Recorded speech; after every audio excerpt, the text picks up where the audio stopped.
الجملة التالية: عشق المغترب تراب الوطن.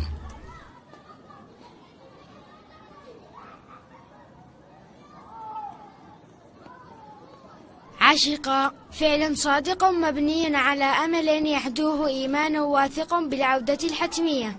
المغترب فاعل عاجز عن أن يخطو أي خطوة في طريق تحقيق الأمل.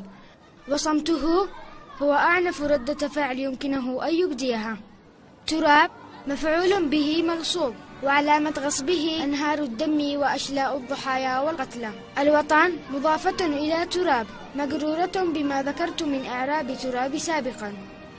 ما لك يا ريان غيرت قواعد النحو وقانون اللغة؟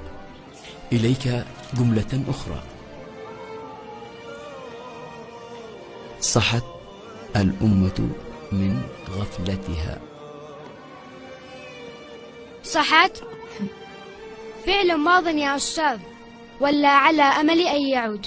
والتاء تاء التأنيث في أمة لا تكاد ترى فيها الرجال. الأمة فاعل.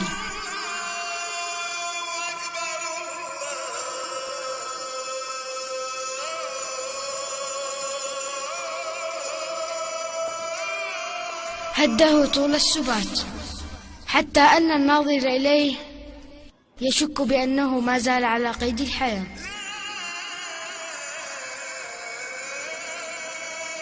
من حرف جر لغفلة حجبت سحبها شعاع الصح. غفلتها اسم عجز حرف جر الأمة على أن يجر غيره. والهاء ضمير ميت متصل بالأمة التي هانت عليها الغفلة، مبني على المذلة التي ليس لها من دون الله كاشفة.